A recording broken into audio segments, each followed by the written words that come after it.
আসসালামু আলাইকুম, সবাই কেমন আছেন? আশা করি সবাই ভালো আছেন। আলহামদুলিল্লাহ আপনাদের দোয়া এবং ভালোবাসায় আমরা সবাই ভালো আছি। চলে আসলাম নতুন একটা ভিডিও নিয়ে। সুপারির চারাগুলো আমরা আজকে ছেলে আর মা ২ জনে এগুলা লাগাবো। কখনো ট্রাই করিনি, আজকে ফার্স্ট টাইম ট্রাই করলাম।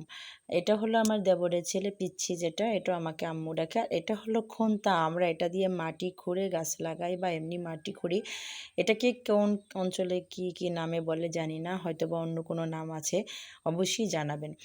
আর আমরা তো বলি যেটা বললাম, তো আমি চিন্তা করলাম যে আমিই লাগাবো। তারপর ছেলে বলল, আম্মু আমি তো বড় হয়ে গেছি, দাও না আমি লাগাই। তো আমি চিন্তা করলাম আমি তো ছেলেকে সব ধরনের কাজ শেখানোর চেষ্টা করি, তো ওকেই দিই লাগাইতে, দেখি কতটা কীরকম পারে। আসলে শেখারও তো কিছু দরকার আছে, আমি ওকে সব কিছু শেখানোর চেষ্টা করি যাতে ওর ভবিষ্যতে পরে কষ্ট না হয়।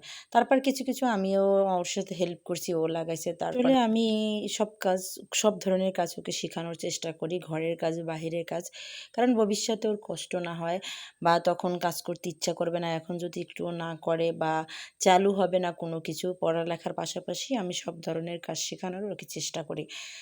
তাছাড়া আমি যখন অসুস্থ থাকবো হয়তো বা আমাকে হেল্প করতে পারবে, কারণ আমার একটাই ছেলে, সবাই আমার ছেলের জন্য দোয়া করবেন। যাই হোক, আমি ওর সাথে ওই গাছের হেল্প করতে করতে আমার নুপুরের অবস্থা তো খারাপ হয়ে গেছে, সবগুলোর মধ্যে কাদা ঢুকে গেছে। আগেও একটু ময়লা হয়েছিল, তারপর আমি ওয়াশ করিনি, চিন্তা করলাম ওয়াশ করব আর আপনাদের মাঝে একটা ভিডিও করব কিভাবে আমি সবসময় ওয়াশ করি। আসলে কিছু কিছু আপুরা দেখা যায় যে এগুলা ওয়াশ করার জন্য স্বর্ণকারের দোকানে যে থাকে ওখানে থেকে আবার ওয়াশ করায় নিয়ে আসে। আসলে এটা কিন্তু একটা মানে পরিশ্রমের কাজ, যে নিয়ে যাব একবার আবার নিয়ে আসব, মানে টাকাও যায়, তারপরে আবারও যাওয়া আসা করতে হয়। যাই হোক, বেশি বকবক না করে ফুল ভিডিওতে চলে যাই। আর সেটা হলো আমি একটা পাতিলে পানি গরম বসাই দিছি আর সামান্য একটা উপকরণ মিশাবো, বেশি না, সামান্য, সবার ঘরেই আছে, যেটা হলো হুইল পাউডারের গুঁড়া। সেটা তো সবাই এটা ব্যবহার করে, তো আমি সেটা পানির মধ্যে, গরম পানির মধ্যে সেটা কিছু পরিমাণ দিয়ে দিলাম। আর দেখেন কেমন করে ফুটতেছে। এটা ফুটতে ফুটতে যখন এটা এই উপকরণটা, আর কোনো উপকরণ দরকার নেই, এটা ফুটতে ফুটতে আপনাদের সাথে কিছু কথা শেয়ার করি। এটা হলো আপনারা কিন্তু স্বর্ণ দিয়ে এরকম দিয়ে ধুবেন না, কারণ স্বর্ণের কালারটা তাহলে নষ্ট হয়ে যায়। আর নূপুর তো মানে রূপা দিয়ে তৈরি, সাদা, এটা তো সাদাই কালার, এটা যতই ধুবেন ততই চকচক করবে, কিন্তু স্বর্ণের কালারটা কিন্তু নষ্ট হয়ে যায়। এই দেখেন, এটা হলো আমার নূপুর পায়ের মানে পায়ে দেওয়ার পরে কি অবস্থা হয়ে গেছে। ওই যে আজকে গাছ লাগাইছি, এর জন্য আরও বেশি বাঘ ওরকম হয়ে গেছে। যাই হোক, আমি ফুটান্ত পানির মধ্যে দিয়ে দিলাম, তারপর 5 মিনিট অপেক্ষা করলাম। তো 5 মিনিট অপেক্ষা করার পরে আমি দেখেন হালকা করে একটু নাড়তেছি।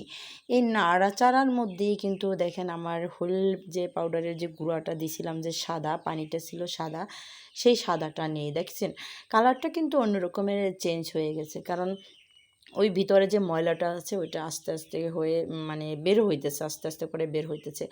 যাই হোক, আমি ব্রাশের সাহায্য নিয়ে, ওটা আবার গরম ছিল যেহেতু, ব্রাশের সাহায্য নিয়ে আমি উঠে তুলে নিয়েছি। তুলে নেওয়ার পর একটু আমি ঘষা মাজা করতেছি, কারণ ঘষা মাজা করলে যতই যে যে যে জিনিসও হোক না কেন, একটু বেশি করে ঘষা মাজা করলে এমনি চকচক করে।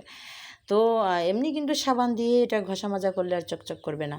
এই দেখেন, এটা হলো আমার ফাইনাল লুক, আর এটা ছিল আমার আগের লুক, আর এটা হলো আমার ফাইনাল লুক। দেখেন কতটা পরিষ্কার হয়েছে।